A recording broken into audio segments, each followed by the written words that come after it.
I did a master's in public health there for a 2-year program. I graduated as a public health inspector. Then I never continued that path, to be honest, because eventually my dream was to get into dental education. So continued my journey in terms of volunteering, shadowing in Canada itself. Never been to US throughout, so that's a big myth many people have that, well, you need to be in US to get into a dental school. So I've never been into US before I got into the medical program here in Western University. And I shadowed here, and then once I got accepted, then was the first time I went to US. Obviously, during the interview process, I did go for the bench exams and the interview. But besides that, like I was never been in US. So that's pretty much like a brief introduction about myself. Amazing. I love that you've already brought that up and broken the myth that US experience is not necessarily required, especially when you have Canadian experience, which is like interchangeable with each other.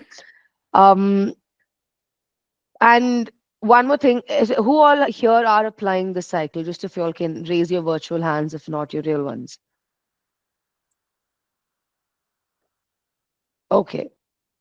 Okay, that's most of you. Great. Good luck. I'm assuming that the pressure is mounting on now, but please know that you're on time, nothing to worry there. And any of you all in Canada? A lot many. Okay. Okay, it's just trickling down. All right. Thank you, guys. Just wanted to know what is the lay of the land here.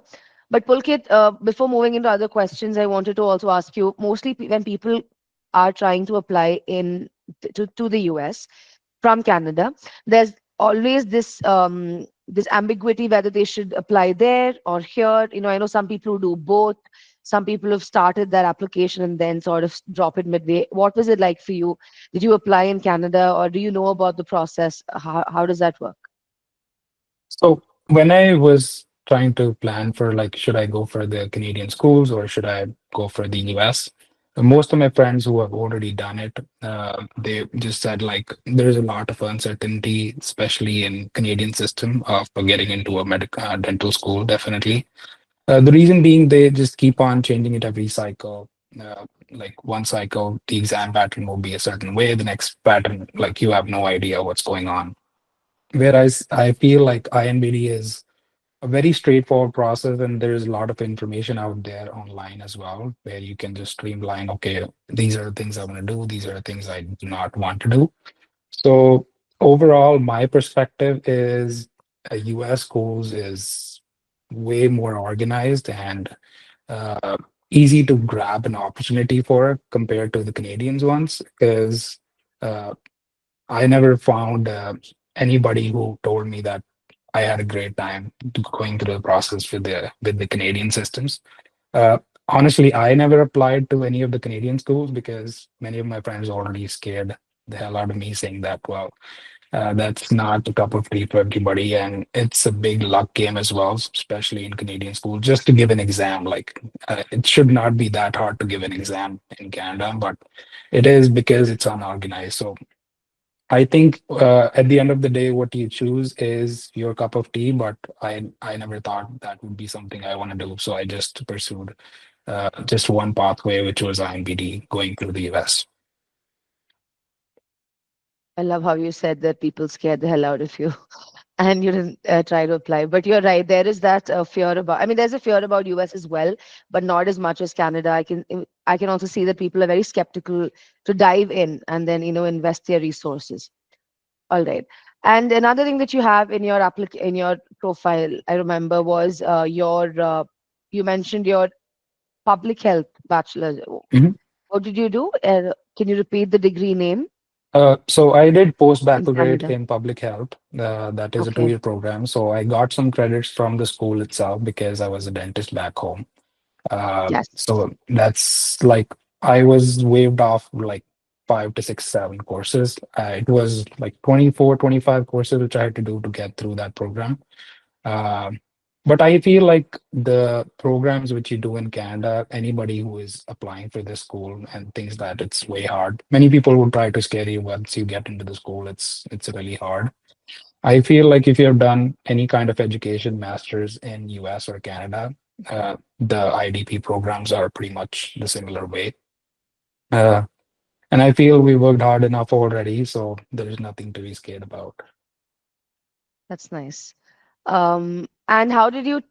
These are also questions, also Pulkit. Like Mhm, someone has asked, and I remember this question was there last time as well. It's like a running question. If you've done a master's or another program in the US or Canada, how mhm. have you really brought that into your application, and how did you leverage that as a question as Mhm. someone who's applied? How did you do that, Pulkit?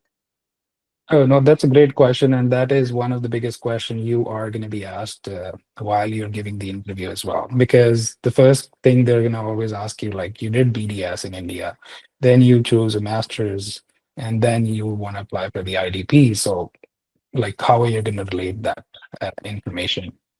My take on most of the answers which I was going through was public health is going to give you a perspective on how to be oriented with overall geography of that location itself. Because public health is not only going to talk about the courses which they're going to teach, it's going to take you to different places. Like I've been to so many water fluoridation system centers, I've been to hospitals, I've been to laboratories. So all these things you can always talk about into your interview, which is going to make you unique at the end of the day. And I feel all of us are dentists all together. We have same education, same TOEFL scores. Pretty much everybody targets over 100 score.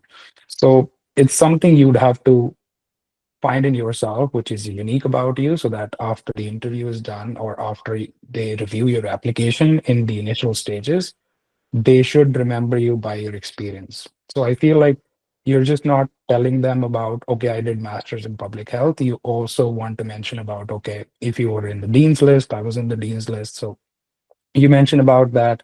You share your nits and pieces of experience, like you went to water fluoridation system centers, you went to community health clinics, you did volunteer in that organization. So always add that to your CAPID profile, just not saying that, okay, I graduated, that's all. I think Dr. Pulkit has explained what people usually mean when they say do not just write your CV in your application. That does not mean you don't talk about your experiences. It just means that instead of saying that you graduated from this program, you say that you were on site with these, places and what kind of experiences that you had. And I think that's very important. That's another question that we have this in on the form, which is, what do you mean by not retelling your CV? But I think you already answered that, Pulkit, which is to like sort of dive deep into your experiences and not just stop at what and where have you done. Another question I think is someone in Canada who has, I'm not sure if they've joined, but they've asked is, especially being in Canada. So before that, Dr. Harkaran here has asked, are you a Canadian citizen, Pulkit? Yes, but when I applied for the cycle, I was not a Canadian citizen. So do not consider that, okay, since you are Canadian citizen, Yeah. then that's going to get you into the school. I was a permanent resident when I applied. And even when I got invited for the bench and the interviews, I was still a permanent resident. But when I was like kind of towards acceptance, I got my citizenship, which was like really recently in August last year. Congratulations on that, on the citizenship, Thank you assuming so that much. something you wanted. Yeah, so I was talking about the Canadian part again. That's one of the questions, which is a lot of people are in Canada considering they might have PR. They're also trying to sustain their family along with like making it in dentistry, right? So the question is very simple, answer might not be, but the question is how did you manage both like sustaining your life and dentistry, or rather shadowing or building your profile while doing that? How was it for you? I think it's a long story, but I want to just keep it short for you guys. I feel like the thing which brought me into dentistry is definitely my wife. I have a 2-year-old, so it's not like you cannot do it. I have a 2-year-old kid. I have a house which I have mortgaged. I have a wife and a family to take care of. So it's all manageable. It's just you need to figure out what works for you the best. And you need great mentors. I would definitely say that, like yourself, Lynn, you've been a great mentor of mine. Minakshi, like she has been like always responsive to me, always a great mentor. So it's not just you only running solo on the journey and you make it or break it. It's like you're how like what kind of people you're surrounded with, what kind of mentors you have. Like one of my friend who was also interviewed by you, her Noor, she was like she has interviewed here on this portal as well. She was a great mentor to me. Like so, it all comes down to like scheduling yourself, having great mentors, finding the right people. Uh, and I think it's all doable. It's just in your mind. I feel like I would be the last person thinking that I could do it. So if I can do it, like all of you guys are way better than what I am. Those are nice words. Thanks, Pulkit. Uh, Big words, but thank you. But what you mentioned, I'm glad you mentioned Harnoor. So Dr. Harnoor, like he said, she is on the platform as well, but she is in LLU, right? Yeah, she just is She's graduating in like maybe a graduating. month Yeah. or so. So So I yeah. think the takeaway there for everyone who's listening in is about networking. Like, your mentors can be your friends as well, or people who are in the same journey, but having that support always, always helps. And at some point when you burn out, those are the people that you might be able to turn to and get some inspiration from. So that I also can't stress on enough. And that being said, I also want to mention, like, I wanted to say this earlier, but now that Pulkit has brought this up, Pulkit is a very doting dad. And I remember us discussing on the inside that, I like it when people come and break stereotypes. And Pulkit was definitely one of them because more so this conversation happens when it's the mothers, and more so because it's their responsibility increasingly. But in Pulkit's case, his child was always the center of the conversation. Like he didn't really work around the child for the application, he worked around the application for his family and to include everything. And so, if any of you all have children and family here, I hope that Pulkit is also an inspiration in that regard. Um, Coming to the next question, Pulkit, is this your first cycle? Was this your first cycle? Dr. Jasmine has asked. Yes, it was my first cycle, and I reached out to you, I guess, pretty late. So you are 100% correct. It's not the end of the world if you haven't made it so far already. And obviously, you were super busy last year at this same point of time. So I did apply for like seven, eight schools in total. I got invited to two, and I pretty much applied at the very last dates. So it's not like if you're applying to the last dates, you're not going to make it. We're breaking one stereotype after another. Yes, that is also a myth that it's not a myth. It's true, obviously, that you have to, best practice is applying early. But if there's anyone here, because of any circumstances, thinking that they can't apply earlier, then please don't think that you cannot try if you can afford the money. More importantly, that's a primary concern, of course, and take that risk, then definitely, definitely apply. Let's move into a little bit about Western, Pulkit, shall we? While everyone attending, please send in your questions. That's how we get this to be more engaging.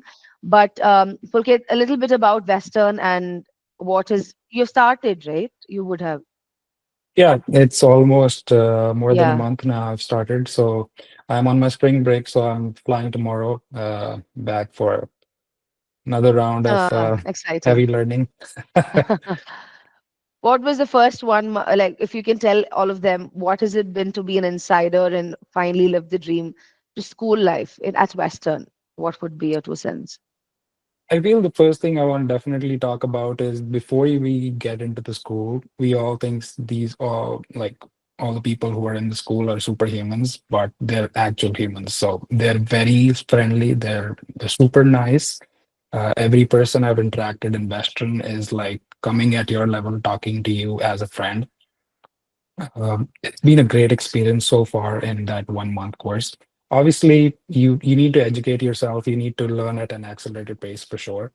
But if you're enjoying the experience, I think it's all worth it.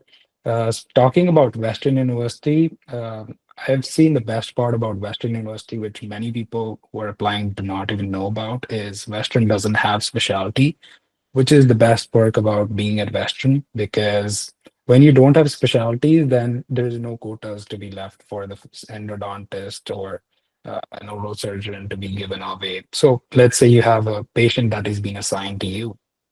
It's going to be your patient unless it's a full rehab case, or let's say it's a next to impossible case like a re-RCT patient kind of thing. So you keep the patient as long as you're willing and you're motivated to work on that patient. And many of the schools, like we have almost 45, 42 schools, most of them have a specialty. So you end up struggling in one department or the other. Like even if you talk about certain schools, there would be places where they would never practice endo, or they would never see a oral surgery case because it's all get transferred to the resident altogether.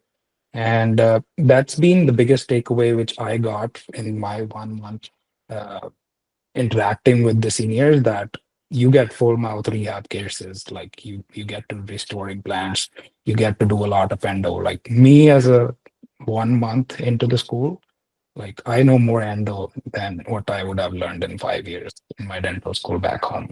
So great learning experience overall. Western is uh, I think one of the great schools I was fortunate enough to apply to. Nice. So that is safe to say that you do have a good patient flow as well. Then I know that's Oh a concern yes, for a lot of people. Yeah. I haven't seen patients myself, but what I've heard of, because I have not integrated into the clinics yet.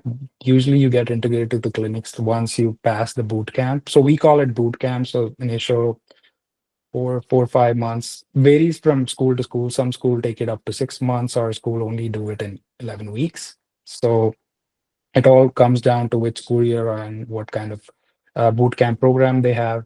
Uh, Talking about patients, what I've heard, most of them, there is a big frequency of patient, like a high frequency altogether.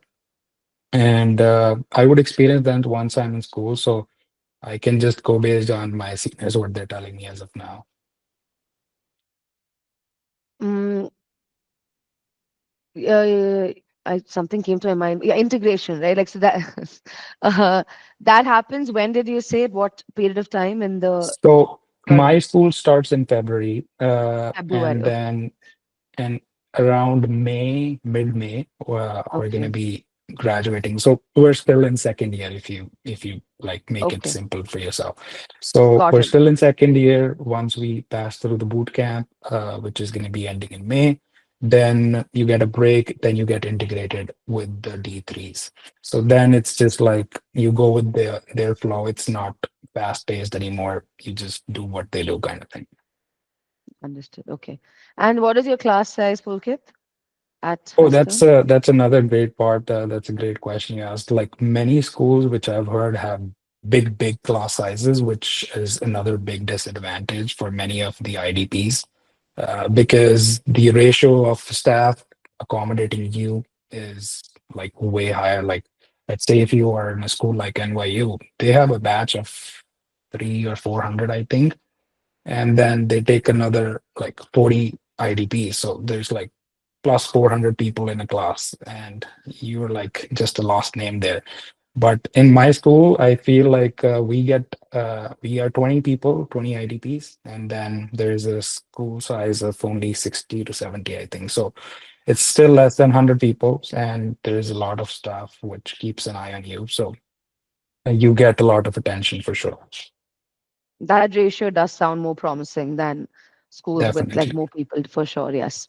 And you don't want to get lost in the mix, right? You at least want Yeah. like at least mediocre attention, if not schools like SIU where they're like 6 to 8 people and then you have all the attention Yes. on you. All right. To whoever's asked about the bench and interview, we'll definitely get there and ask Pulkit about Western interview and bench scenes. But before that, Dr. Hi, Kirti. I'm glad that you brought up West because that's definitely one of the questions that I was going to ask about Western Pulkit. A lot of people have a very logistical issue or concern, which is most of them do EC and then they Mhm. realize that Western needs West. It really is true though, right? That Western needs West. It's not a myth, Oh, correct? yes. And I was Yes. late on that. So that was the major reason why I applied late. So Okay. to my story, what happened, I thought like EC is the way to go for every school. And then I read through the West profile, and it says that you need a West for US. So I reached out. Another great part about Western is you email them, and like 2 hours later, someone from the administration is going to reply back to you, which I haven't seen in any other school, like maybe That's one or nice to two. hear. Mhm. And even till date, even while we are in the program, even if we email them right now, you might get an email response maybe in a couple of hours, same day. Even sometime on weekends, they respond back to you. Talking about WES, I did not apply for WES initially. And what I did was I just had EC, sorry. So then I reached out to their admin. I said, like, I have a WES of Canada. So does that apply? They said, no, you need a VES in US specifically. Because I know for sure Loma Linda accept VES Canada, but they were very particular on the fact that we need a VES US. So I applied as it is without the VES, and I emailed them saying that whenever my VES shows up, like I'm gonna email back to you. And they were promising with that as well. They never said like, no, you apply altogether, you cannot apply like that. So overall, very flexible, very humanly people, I would say. I'm sure that's refreshing to hear in case anyone is struggling with their West. Did your West come after the deadline, Pulkit, or before the It came deadline? What before school? the deadline, but I was Okay, like, I want to apply to the school beforehand, even though I don't have a earlier. VES. So I Yes, submitted my application. So once you apply for the main application, then your secondary portal opens up. Once your correct. secondary portal open up, then there's like sections which you have submitted and which you have not submitted. And my VES section was incomplete. So even though like Mm-hmm. I had submitted the application, they were not reviewing it until my VES was gone through. This way, I knew that I have applied to this school, and I was just like Mm-hmm. keeping fingers crossed. Like if I get VES on time, I'll make it. Because the worst part about my VES experience was they were saying 2 weeks, but it took almost like 2 months to get that. And I Whoa, hope two it's not the same. months. Maybe more Wow. than 2 months. And I had few friends who had a similar issue. They were also waiting for the VES. And some even couldn't make it because the deadline was already gone. So if Okay. you haven't started the VES process, that's like the first thing on your to-do list. Go get the VES done because you cannot guarantee their timelines. Okay, the good news is that if anyone's panicking, we are still just on the 15th of March.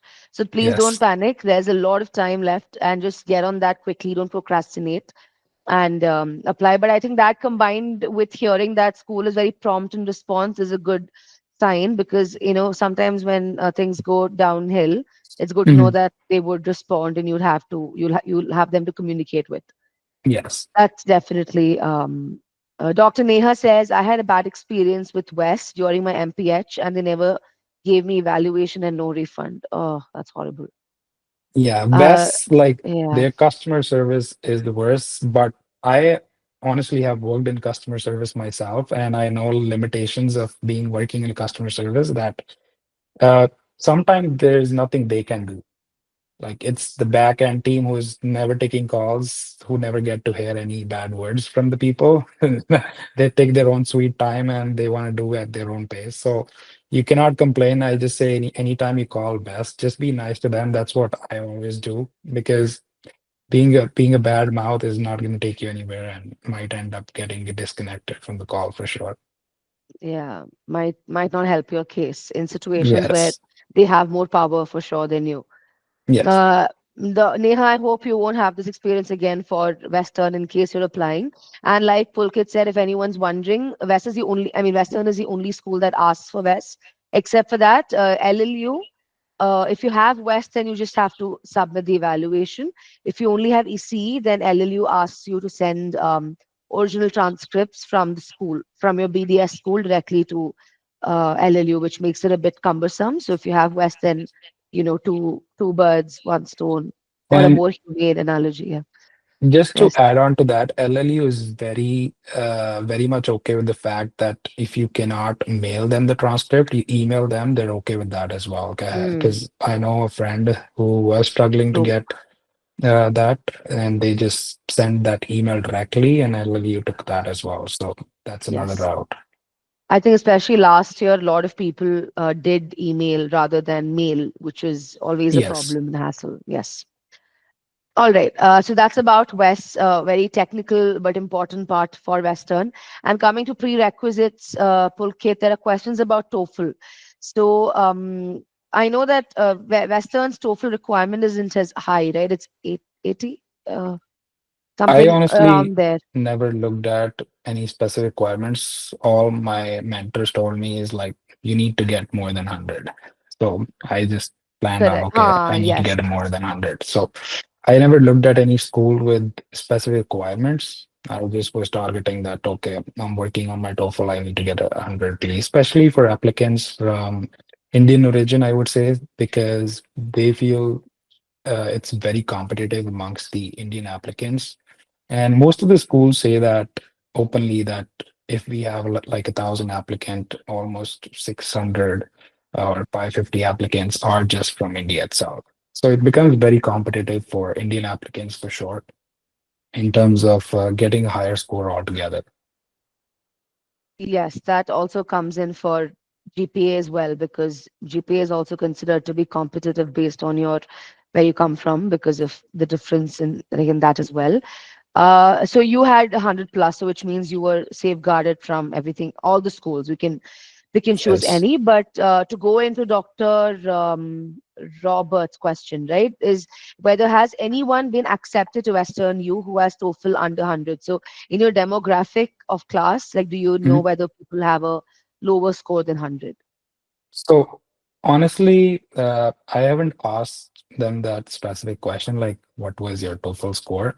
But the generalized answer which I've got from many of the people is their score was almost over 100.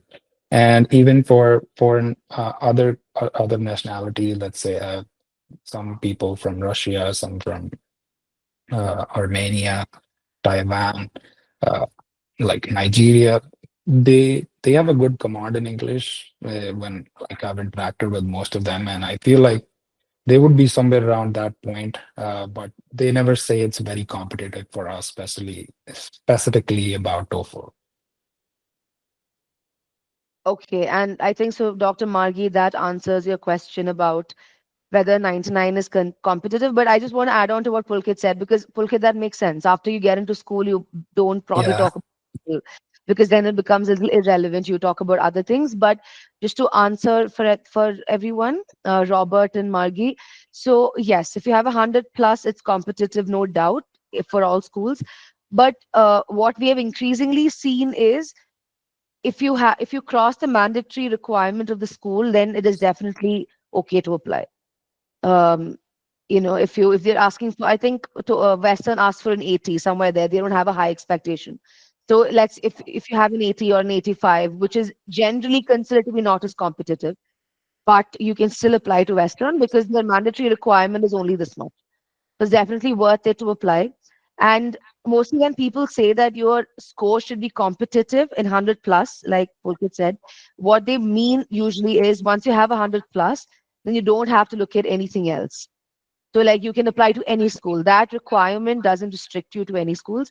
That's what they mean. And Robert says last cycle was 80. The cycle, great. Your score is improved. Oh, you're talking about Western's requirement, is it? And not your score. 80 and 88 is Western's requirement. Okay, yes, yes. So, yeah, somewhere around there, not more than that. So, yes, if you have an 88 plus, definitely apply. And if you're making improving the score for other schools and then getting a 90 or 100, then great, inform the school about it once you have it. But otherwise, because this entire thing is a gamble, right? You don't know where you're getting in, who's taking you. So if you have what they ask for, great. 97 is a great score, just three short of 100. So if any school that you want to apply to, Robert, asks for 100, then definitely improve your score. If you apply to a school that is asking for 100 and then with 97, your chances are close to none. I Again, not to like demotivate, but just to have a reality check. But for schools that do not need 100, then absolutely go ahead. It's a great score. Okay, so that's about TOEFL, and I'm not asking about preparation, Pulkit, because I know that your TOEFL was much before now there's a new pattern as well for TOEFL, and you wrote much before that. Um, I wrote my but TOEFL in February last year. 24, you took into 24, is it? Yeah, just like a month before the cycle opened up. So I was Okay, running late on pretty much still the everything. old. Yeah, I remember. But Jan and Feb is actually a great time to take TOEFL if you're ready with everything else, because then in case then you get to be closer to the application date and your 2 year expiration stays on for longer. I mean validity rather. But yes, moving on to the next question, which is, it's something that struck my mind when you spoke about Russia, Armenia, etc. Pulkit, is what does your class look like, if that's okay to share? Like your batchmates are from all around, or is there a Yeah, it's preference? it's a diverse class for sure. Like I mentioned, I cannot remember all of them, but I know there are people from Taiwan, there are people from Nigeria, there are people from Russia, people from Armenia. Uh, there is a good size of Indian batch. There's one guy from Pakistan. Uh, there's one guy from Ecuador. Uh, there's one of my friend who was from Dominican Republic. So it's a mix of all kind of nationalities all together. It's not like picking one side or the other. It's just whosoever is lucky enough. I shouldn't say like whosoever is deserving because I feel like it's all a gamble at the end of the day. True, So yes. luck plays a big part for sure. So whosoever makes the cut, like gets into it. Yes, and we should definitely use our words carefully, because I know that everyone here is applying, and when you're at the precipice of applying, things are all the more stressful. So, like you rightly said, Pulkit, that's yeah, more about chance and a bit about, Yes. of course, how your application is rather than deserving. Because I So feel that is nice. everybody is deserving at the end of the day. I don't Yes, feel like anybody's profile is bad or good. Like obviously you can add gems to it, but the basic profile remains same for most of the people. Like I said, TOEFL remains the same. The BDS, IMBD, everybody clears to be here. So it's just like everybody is yes, deserving at the end of the day. It's just like whose time is approaching to get into the school eventually. yes. It's like simple math. So many applicants and very like fewer seats compared to the Yes. inflow. So yes. And also considering that you have masters, even if it's not, or you don't have masters, you have another degree, correct? Yes. I have a Okay. master's in public health. In So public health, yes, yes. correct. So no MDS, but masters in public health. Does Western have a preference? There's always people looking for preferences in schools, or you have people from different kinds of So profiles. one thing which I've definitely noticed, Western really wants people who have an educational experience in terms of anybody who is into the teaching profession, any kind of teaching, like if you're a staff in dental school, if you have done any kind of uh, like teaching towards volunteering organization, any teaching towards like smaller patient like children altogether. So I feel that was one thing which I definitely noticed, like many of my friends who are my batchmates now uh, are having that teaching experience, but masters was not something on their first preference list for sure. Okay, nice to hear. Something either teaching or Teaching based experience, like educational yes, experience. Okay, yes, all right. And since we spoke about masters,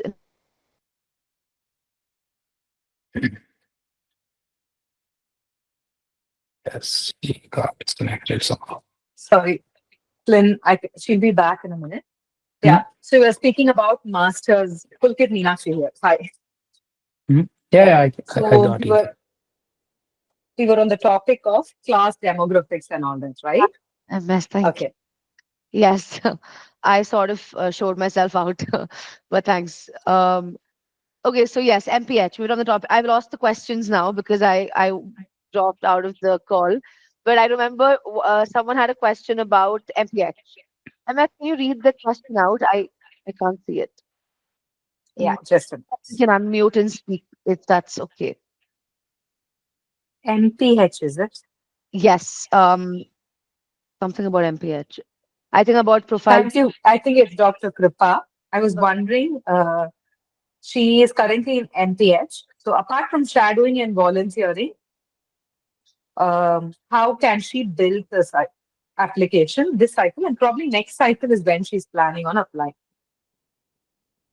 So apart from shadowing and volunteer assisting and volunteering, obviously, what else can be done, especially for someone with a master's in public health? So I would say like master in public health is just for like an experience perspective where you can share like what kind of experience that you've gained throughout the process while you were doing MPH and how you can correlate that with dentistry. Overall, like how empathetic you got over the time because of going through that program, interacting with different kind of community altogether. But that is not something which I feel is going to be the determining factor. I feel something which you can certainly work on is getting more hands-on courses, any courses related to Dr. Duggan, Dr. Stevenson, uh, like anything if you can find in Canada. I feel Canadians are like educational institutes are good towards Canadian style. So if you're planning to invest some money, definitely try Dr. Stevenson or Dr. Duggan because I've heard great reviews about these are like the best in the restorative and you're going to learn a lot from them. And this goes a long way. Like once you get in the program, the people who got you into the program, they already consider you doctors. They already think that you've done so many patients, you have so much experience, so you would know pretty much everything. But people like Dr. Stevenson and Dr. Duggan are the ones who are going to build your hand skill and going to like recognize you for what things you're doing good and what you're not doing well. So I think that is something you should certainly invest on. I've never done preceptorship myself, but what I've heard from most of the people is they the places where they did preceptorship, they never interviewed them, they were never invited them. There's always the other side. There would be always people who would say, yeah, because of that I got in. But to my personal experience, to the people I've interacted, they say like, well, I did preceptorship in XYZ school and I never even got a call from them and they were never responded. So I don't think that is a make or break factor. Improving your own self, improving your own skills is something which is going to take you up there because while you're interviewing, when you're sharing these experience, that is the time where they're actually judging like if you are a genuine candidate or it's just like all a makeup profile. So I think that would be the only takeaway from this question, I feel, is just work on yourself, how you can improve your skill. It's not just about volunteering any organization. Like you need to find out, okay, what is this organization going to give me? Like I did volunteer with Spencer Senior Home. People would think like, what do this have to do with dentistry? But that built a strong connection of myself with older Canadian population where I interacted with them, organized trivia with them, like just played simple games like what was Canada's history. But and these are the things which you mention in your profile, which is going to actually capture the attention of many of the program directors who are picking up application, find out, okay, if this is something, it's just written. Like I've seen many people who would say, I am with this Canadian Red Cross. And if you ask them, like, what do you do in Canadian Red Cross? "Look, I was a blood donor. Okay. Like when I did Canadian Blood Cross, I was not a blood donor. I was working as a personal disaster assistance. Like that is going to catch attention for the program director who's looking through your profile. Like, what is a personal disaster assistance? So I was helping people who were struck by disasters with their housing. I was talking to them, taking calls. Because my profile, like I was working customer service, like I mentioned, so I was working as a catastrophic claims adjuster. So that's how I reached out to Canadian Red Cross. I said, like, I've already worked in that role, and I want to help you guys as well as a personal disaster responder. So it's like you have to find unique experiences out of everything you choose off, and not just write it just to make your profile look fancy. Yes, love how you mentioned that it does not have to be dentistry alone, community service. Rather, it doesn't have, it can be anything. And as long as it is an experience, it adds to your profile and also adds to your experience as well, of course, primarily. And I think your answer also answers Dr. Ketki's question, which is did you have any other jobs that made your application or jobs or experiences that made your application unique? But in addition to that, he's also asked, did you work as a dental assistant in Canada or a hygienist, if that's the case? Yeah, that's another myth we're gonna break. I never worked as assistant in Canada. I've never worked as a hygienist in Canada. Uh, I never had a full-time job in Canada, anything related to dentistry. My experience was all related to hospital, related to customer service. So I worked in the hospital for almost a year or so, uh, and that was interacting with patients in emergency, patient in ICU. Uh, Apart from that, I worked with an organization where I used to work in the admin department to like check the background of the people, like vaccination records, that they have done CPR, if they've done mask training or not. So pretty basic in that terms. That's why I say like it's not like you do not need to say dentistry, dentistry, dentistry in your whole profile because 15 other 100 applications which they're going to review is just going to talk about dentistry. So share your unique experiences, what you have gone through. Like I said, apart from that, I worked with Feed Nova Scotia. And now people would think, okay, Feed Nova Scotia must be like organizing food for a community like homeless people. But my experience was completely different. I was selling 50-50 tickets, raising money while watching a football game. So it's just do not overemphasize that you're just too empathetic and all you care about is the people because everybody at the end of the day know like you're for different causes. It's not just about community service. You also want to have a good life yourself. That's the main goal for many, I feel. uh, so For sure. Yeah. just keep it unique, keep it to yourself, and make sure like you're representing yourself. You're just not trying to copy someone else's profile because someone else have a lot of dental experience. I did a lot of shadowing for sure. I've done multiple clinics. That's another thing I feel that shadowing at one clinic for 7 years is just telling that you have very monotonous routine. Like working at a clinic for 6 months in an implant with an implant specialist, and then 6 months later with an endodontist, and 6 months later with an orthodontist puts you up on the table because you're experiencing things and you have something to talk about rather than saying like, okay, 16 years I've been working at the same clinic and just being assisting, you have not done anything to improve your profile.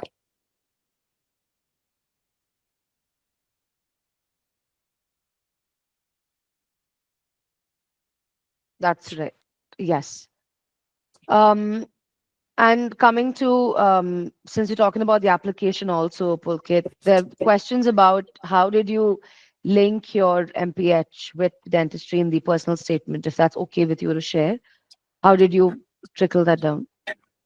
Yeah, so the main things which I was talking about, why, like how I correlated my NPH with my dental experience was I was talking more about on a generalized level in terms of how I interacted with different communities and how visiting water fluoridation system was not the only goal. I was like trying to correlate it with like dentistry, like why certain areas need water fluoridation, why certain areas do not need water fluoridation. What are the like reasons like why someone get fluorosis? Like where the area where I graduated from, Punjab, like there is like a big bunch of population who has dental fluorosis. So at that specific places, you need to take the water out of the fluoridation system. Whereas like in Canadian systems, like people are very much towards like, okay, we want to do water fluoridation in the schools or even in the community as well. So try to correlate that, like how is that different from what you're facing right now? The biggest takeaway I feel is do not try to focus on this was good about my country, this was bad about my country, because when you're comparing things, they feel like, okay, at the end of the day, when this guy is going to be in my school, he's going to compare me to another school, right? So just try to pick the positives, what you experience from them, and never set comparisons. Like that's a big takeaway for the interview part as well. I hope you get a lot of interviews, anybody who's watching this right now, that do not focus on, okay, I did not learn digital dentistry in India and I learned a lot here.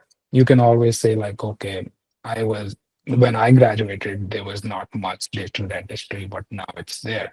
So you say that I took the opportunity to learn about it rather than saying like that was back old system and now it's new system. That's why I want to get into your school.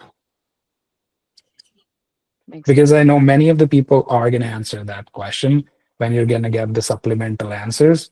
That why do you want to get into the American school? And I feel like more than 70% of the population is just going to emphasize like, oh, now since there's digital dentistry, I never learned digital dentistry. I want to learn digital dentistry in US. So they find it as offensive that you are comparing your school being not so good, and you're saying that our school which you're going to get into is going to give you like the best experience in your life. Yes, Pulkit, thank you. So you have to bring back this to your life, right? And show examples like how you took it back all the way to where you started from, and then Mhm. match that with MPH. So break it your own, Dr. Margi, and whoever else is trying to do that, and match your life with what you've also learned at MPH. Let's go into the main part of this. I mean, the entire thing is main as well, but I'm sure everyone's waiting for Western information about how the interviews went and about how the bench went. Everyone's asked about that. So the question is, how was the interview? How was the bench? Whatever you can share about it, and also who interviewed you, professors or students, dean. What was that experience like? Sure. I would definitely say that Western interview processing is very intense. So usually most of the schools, like for Loma Linda, for instance, they would just bring you in for the bench. That would be like a 3 to 4 hour bench, and you just do cavity preps, and you're done for the day. And if you get through the preps, you get an interview call through a Zoom meeting. Whereas in Western, everything is planned for the same day. Like they give you like 3 to 4 days to pick from, and if you're not the early invitee from them, then you might only get like a couple of days to pick from. And it starts like very early, like it starts at 7. They're going to start you off right away with the interview. The interview is definitely going to be with the professors. There's going to be no student around you. They're obviously going to have you interact with the students for sure. I'm going to share like how the whole process went, but the main interview is definitely with the program director, like the dean of different departments, like dean of clinical sciences, dean of dental education, dean of medical wing, kind of thing. So it's pretty much going to be the people who have been there for a long time and who can just like judge by you saying hello. So, not to scare you, it was a very friendly conversation. Like, I enjoyed my time when my professor was interviewing. And the first thing I did when I got accepted and I saw her, I was like extremely happy. And she's like, I'm really happy to see you. So, very chilled out interview. It's not going to be very specific. Okay, tell me what would happen, what would be the prognosis of anything.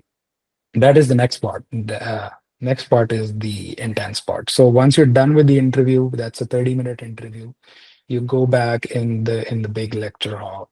They just tell you just take a breather, and they let take you for a walk, make you visit the whole clinics, the whole setup, like the whole university altogether. And then they're gonna bring you back. The next step is maybe it was either lunch or they take you for the a written part of the exam, which many schools don't have. So Western has a proper like a 20 MCQ exam, and then two long answers as well, two or three, I feel. Uh, and you are only given 1 hour. Many of my friends told me like go through the case history as soon as possible and try to answer it as soon as possible. Even though I knew the whole thing, but I still made that mistake of just kept reading the whole case history, which was forever long. So do not make that mistake. Try to skim through the case history, go into the MCQs or the long answer, whichever you prefer to answer, and then after 1 hour, they just tell you to leave the sheets there and off you go. Once you're done with that, the next step is you just relax. They take another group for the roundabout kind of thing. So they take you for a round. Like there are four groups all together in one day. So one group at a time goes to see the clinics and rest of them wait. And the last spot is around 1 or 2 p.m. When you're super exhausted, they're going to take you for the bench. So that's going to be like a 2 or 3 hour bench. And you're going to be restoring one, you're going to be like doing two cavity prep and one restoration. And sometimes they do crown prep as well. But in our case, they were running short on time. So they skipped the crown prep. And once you're done, then you're pretty much all exhausted. So you just want to go home because you've been there since 7 and it's almost 5 p.m. And then you just pray. Yes, sounds intense, but also sounds like very, I mean, welcoming. Also, people, if you go back after your interview as a like happy and memorable, then that's good, and hopefully they'll also walk back remembering you, and making the conversation memorable is very important. And since you mentioned the bench, Pulkit, and I think everyone's grateful that you've also mentioned the exercises as well to help them prep for it. A lot of people have asked, I think, and I've missed out the question, but whether you went for coaching yourself for any bench prep course. Since you mentioned Stevenson's and Duggins, did you go for any training, or how did you prep for your bench test? Is a question. Yeah, so for the bench specifically, that's why I started off with you need great mentors, and like that's definitely something you should always look forward to because that is going to be the person who's going to like tell you the real picture. Because when I thought like, okay, I'm gonna just do some cavity prep and go for the exam, it's gonna be all good. Things which I was told from my friends was don't just settle for one or two prep. You need more than 2 to 300 cavity preps before you go for an exam. And I just took that in literal sense. I was like, okay, if you say that you did 200, I'm gonna make sure I do more than 200. So, and I'm just not saying it to make it up. Like if I was to show you, I can show you a box full of just class two cavity preps. So make sure you do as much as you can, spend as much time as you can, like do a home setup yourself.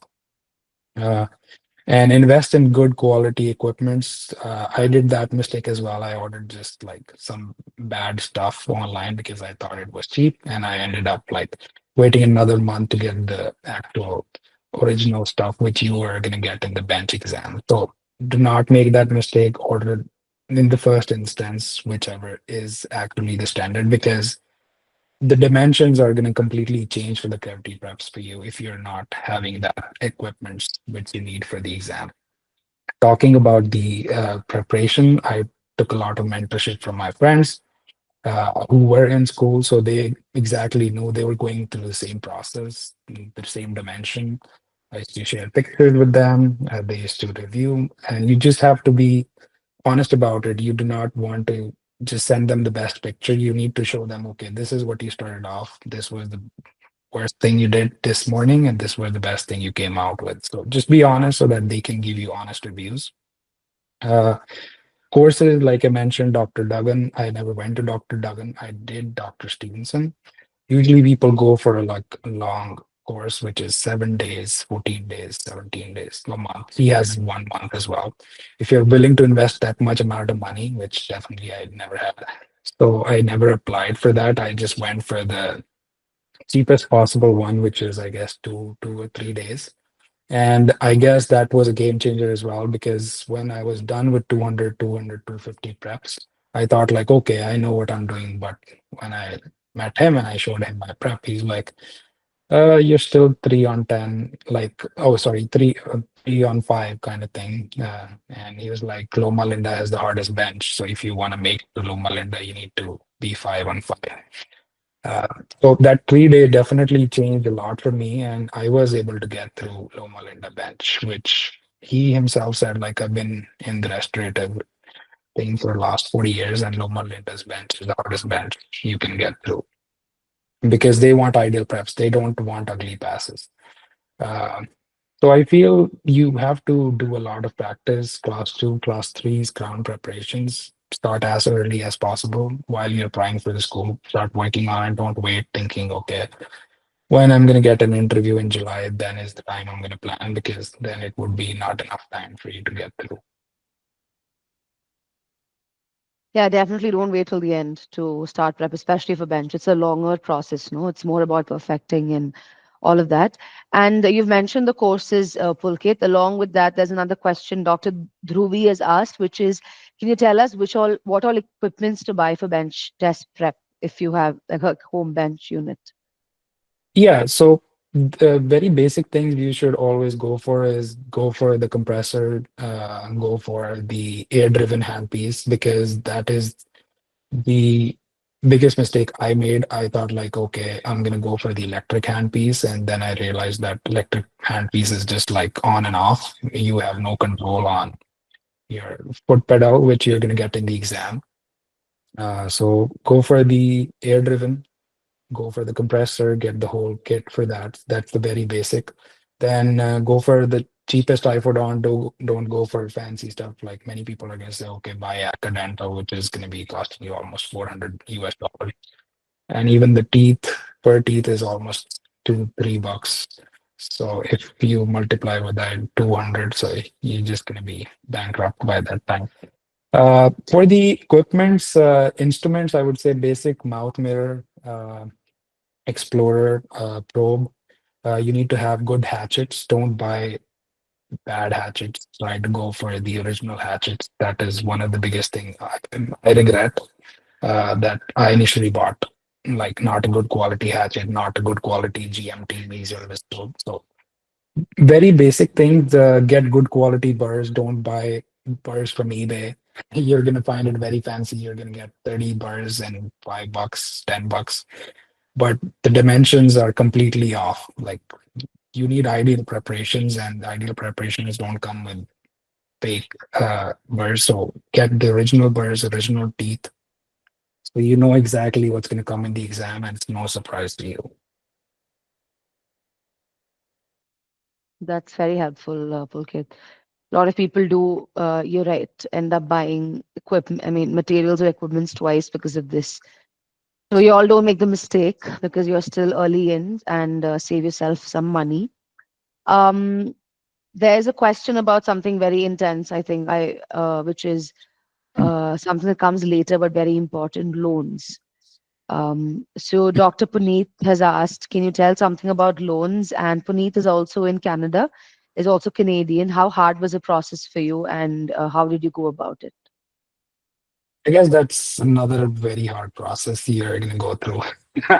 Like once I got accepted, okay, I was like, okay, that's all good. Everything is gloomy and shiny. But I realized very early that it's not gloomy and shiny, because you need a loan. It's like almost, if you convert that in Canadian dollars, almost a $500,000 loan if you want to get into Western, $500,000. Even more, I think. Like I will know that if we talk 2 years later. Uh, Loans is very tricky. So what I have learned is you have three ways. If you are a US resident or a US citizen, you just get a like a student loan from the government. They call it FAFSA, FAFSA. Uh, so very easy process in terms of FAFSA. You just apply for it, you get it every semester, and you just pay them once you start making money. Whereas if you are from a different place, let's say you're from Canada, uh, I have friends who are able to get through the Canadian loan process. I have friends who've been trying forever and they never got through. I was one of the lucky ones who was able to get loan from Canada. So you need to target the right banks. To my experience, don't even try Scotiabank if you know Scotiabank. It's not the place to go to, especially for dental school. If you're applying for medical school, yes, don't go for Scotia if you're dental, especially if you're going to US. Try for BMO. It's a great bank altogether.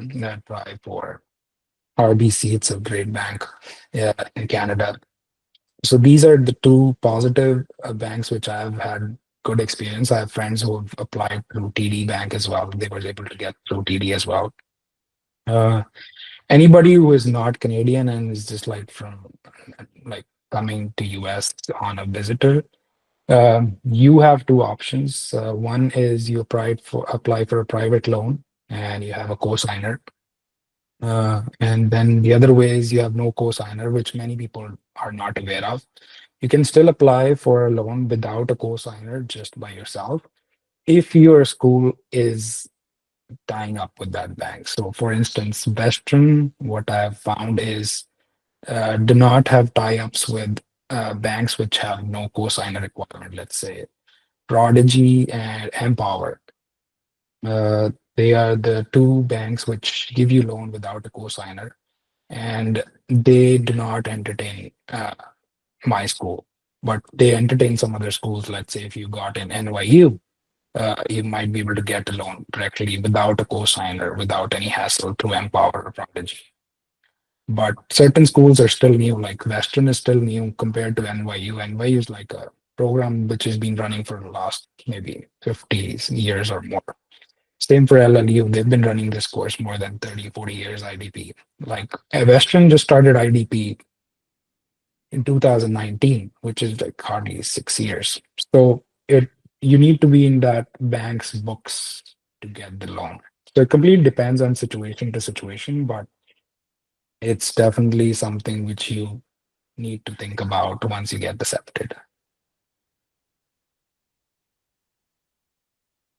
For sure. I hope that helped, doctor. And I know that loans, one of the, like he said, one of the harshest things.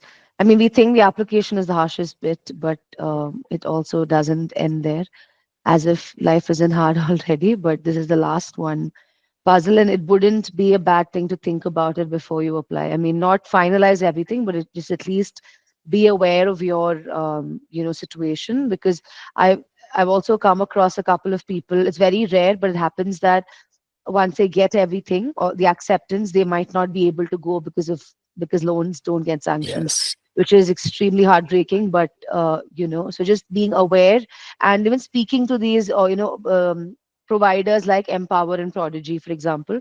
Now you wouldn't know what Mhm. which school you're getting into, but just having a call with them and knowing what is happening this year or in the next 2 years will be helpful for you as well to have an idea.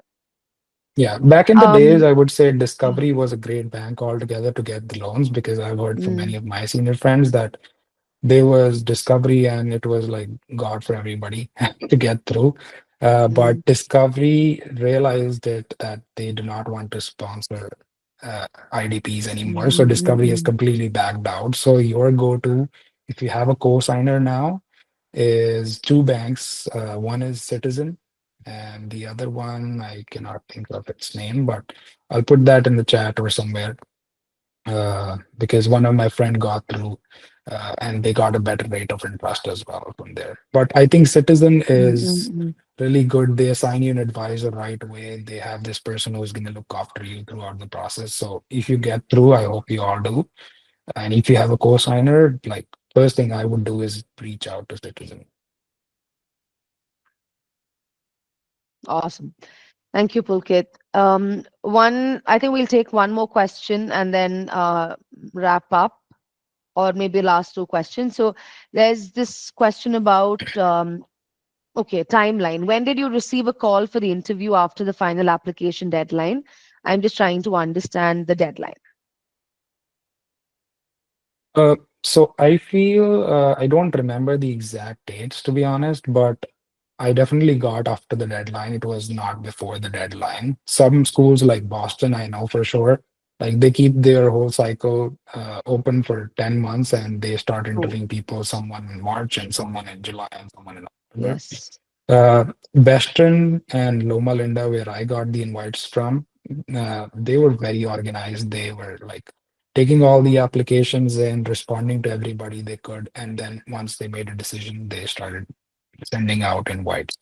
Some people got it maybe 1 day or 2 day earlier. Some got it maybe later. That's why I said like sometime you would get all four dates to be picked up from someone. Sometimes you might just get two dates. So you can just guess from that, okay, someone already got interviews before you.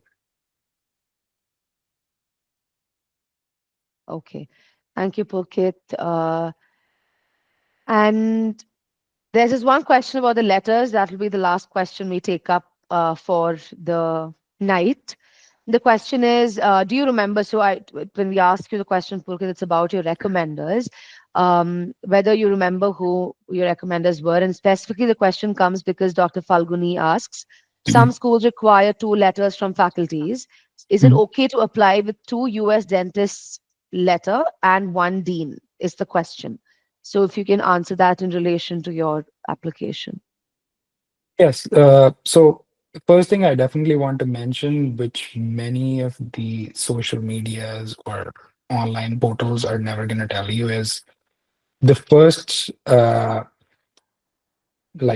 instance of application part one, and then you open up the supplemental application. Many of the schools are going to give you in second supplemental options to even add more people to your recommendation list. So let's say if you're a person who has like five recommendation and you all you want to put them all and you feel like okay, if I put three it's just not showing or representing myself. There are many schools which are going to give you options up to uploading four or five. Like I know Western did have a room for one or two. I don't remember exactly. I did put four letters in that altogether. One was from my dean, one was from the Canadian dentist I was shadowing, one was from, and two were from the professors back in India. So in total, the only foreign person I put was like the dentist I was shadowing. And I think I did one more recommendation letter as well because I was doing research with Dr. Zishan. So I did put him there. I'm not sure exactly if I put it in LLU or if it was Western. But they give you options. Like it's not the end of the world if you just see three recommendation letter on the main page, because when you open up your supplemental, it's going to give you more options to upload more. So have like maybe four or five with you, and if you get the option put it in, but it might change every cycle. Yeah, like don't take my word for it, maybe Western just won three this year, so don't have five and then message me saying like you told us that was five. No worries, Pulkit. Whatever you're saying here, of course, has to be taken with a pinch of salt because, firstly, his experience is his experience. Secondly, yes, like he said, things could change every cycles, including supplemental questions, their requirements. They could move that around. Um, so hope that helps, Dr. Falguni. And just to add some more information from the perspective of like from a broader perspective of other schools as well. In case you cannot, so ideally applying with the faculty, at least one faculty letter is definitely more acceptable because then they get to know about you from an academic space. But if there's a reason why you cannot get it from your faculty members, we probably can't reach out to them or whatever. It's okay. If you can't, then you apply anyway, I think. And but just communicate to the school. I think that is the most important because if they have asked for a faculty member and you can't provide it, then just mention that somewhere or email them just so that they know that you have not overlooked a requirement. It's pretty much because you're helpless. So that really goes a long way. And there's this one school that asks, MS, are you there? Is it Boston? I What think is the question? that Sorry. asks for if you don't Yes. send in BDS, faculty BDS. letter, right? Yes, Yeah, it's BU. BU. At Yeah, least so that's what we did the last couple of years. This year, yes. we are not yet sure. Yeah. Yes, so they do want a professor letter from BDS. So if you have not done that, or if you've sent an MDS professor's letter, they do email you back very particularly and say that they want this letter, and until then, they will not complete your application. So that is till Boston, till last year. Don't know if it'll change this time, but apart from that, pretty flexible. So you can use your, you know, like use the flexibility there. There's The this. only Uh-huh. thing which I want to add on to that is give them a call, directly ask that question, because the admin team which they have designed is only to answer questions like this. And if you call them or email them, they are definitely going to respond to you with one way or the other, and they get tracked down. Like the admin department get tracked down on what they're answering, if they're efficient, because they're doing their job as well. So don't go based on what someone told you. Maybe your friend told, okay, you don't need VES, and the school just came up with VES, and you never end up applying in that school. So don't risk just based on third person information. Just call them, ask them. It's pretty easy, and they would answer for sure. Yes, don't go by anecdotal experience for sure. Check it out, and especially because things do keep changing every year. And definitely make use of email and phone, like Pulkit said. The fastest way to find the answer is just to call them or to find out Yes. from them, for sure.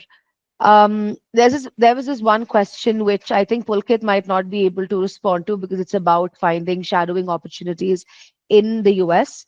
If there's any, so the question was something I don't know, it was in my previous chat space, but the question was about how do you find opportunities in the US? How did you all apply? So if there's anyone here who's in the US and is willing to share about how they reached out to any shadowing or volunteering opportunities, then please, that would be great. Yes, Dr. Robert, if you can unmute and speak. Or is there a question that you have, or you would like to contribute? Sure. Yeah, I can Yes. speak about the people who's residing in the United States.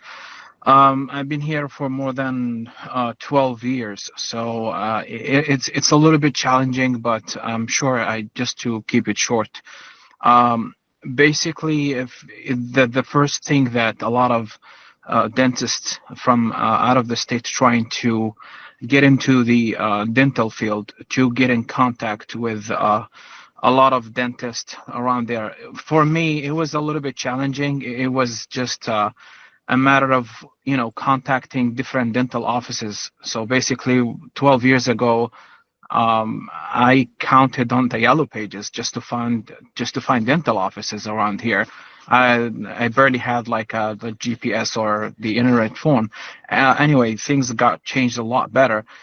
So what I think as an advice for international dentists who just got in or graduated or wanted to do some shadowing or getting onto the dental offices, because in the United States, dentistry is a lot different than most of dentists that have learned outside the U.S. The whole system is totally different. Learning from then U.S. dentists and learning how techniques and learning a lot of things is totally different. It's for better, of course. The thing I would say is just try to contact as many as dental offices, present them with your resume, try to get in contact with office managers, maybe to set up an interview to see if you can get lucky at least with shadowing, or maybe just to be a dental assistant. Working with them also, it gives you the boost of getting into contacts with a lot of communications, a lot of learning a lot from the dentists themselves. And also, I think some might find it a little bit hard, getting into courses and certifications process. It's not that hard if you know where to go. Like if you're contacting different dentists and you introduce yourself, they might get you. They're pretty nice. Like everybody wants to learn, and it's not a hard process, but it's challenging, of course. And then if you are a dentist, I mean, you're out of the country and you're a dentist, you're much of look up, like they know they know that you are a graduated dentist, you know what you're doing, so you're pretty much good in what you're doing, so they will definitely give you an opportunity. In the US, of course, it's different in different states. Each state has a lot of requirements, a lot of prerequisites. In California, it's pretty really really tough. I can tell you, California is one of the toughest states that you can get into any kind of job. And New York also is a tough one because you're gonna need to do it the right way. You need to do like to get some kind of X-ray certification, some kind of coronal polishings, ultrasonic scalings, and then you start applying to jobs, and then you build your resume. And this way, as I think, this way is the proper way. You might get lucky in working as a dental assistant without any of this, but just for just for the heads up, the California dental boards they're very strict against all of this. And yeah, I had to go through this. I had to get some certifications and stuff. Uh, so yeah, I mean, good luck to everybody. It's pretty challenging in California, but I wanted to thank you, Dr. Pulkit. It was a great information in here. And I'm really happy for you. Congratulations. And I actually applied to Western, and I'm trying to apply again for the next cycle, strengthening my application. Coach, thank you so much for talking. Thank you. Of course. Thank you, Thank you so Robert. much, I Robert. really, yes, thank you so much for speaking out for everyone in the US. And I hope that helped. What a journey from the Yellow Pages time to this. That is just incredible. A lot of experience there, I'm sure. And yes, thank you so much, everyone. Pulkit, grateful that you have done this for us, for them, and very information heavy and very experience heavy, especially about Western. And I know that this will definitely shift perspectives for people who are here and applying. And thank you. Thank you for coming on. Any parting words of inspiration or wisdom to everyone who's applying this year before we wrap up? I definitely want to say one thing for sure. It's it it's like it's a long race. I want to say everybody enjoy yourself throughout the process. Don't just keep yourself restricted that if I'm just prepping or restoring something, or maybe I'm planning for an interview, I'm just doing that and nothing else. Just enjoy whatever you're doing. Just live your life. It's a part of life. It's not the only thing in the life. So that is one thing I definitely feel like that I could have done more is enjoy the whole process because it's already nerve-wracking and you being more anxious and stressed out is just going to make it worse. And I've been saying this since the beginning. Everybody, each and every one of you is deserving. It's not like someone else was more deserving than you are. It's all luck based. Obviously, everybody is capable of getting into the school. So keep working hard, keep pursuing towards your dream. And I hope next year I might see one of you just like that. Yeah, wouldn't that be amazing? Someone walks up to you and say that I was in that webinar that you took 1 year ago. I really hope that happens for whoever is applying to Western. And I'm glad that you said that yourself, Pulkit, because definitely any day someone who's been there, done that, saying it is better than me saying it, which is please don't. I mean, easy to say, but please don't stress so much that you lose your mind. Definitely keep a check on yourself first. And I think if even if you all are not taking away anything home from this webinar, take this one thing that Pulkit said, which is this is not the only thing in life. Also, like live your life. I forgot the verbatim, but that is extremely important. Keep a check on yourself, have some time for yourself, spend time with family, friends, and all of it. That's also important. This will keep going for a year or two, and you need to retain that sanity for yourself. Have a good night, everyone. Thank you so much for joining in, and I hope this helped. Good luck with your application. Bye, Pulkit. Bye, Thank you, everyone. everyone. Thank Bye. you. Take care. Bye.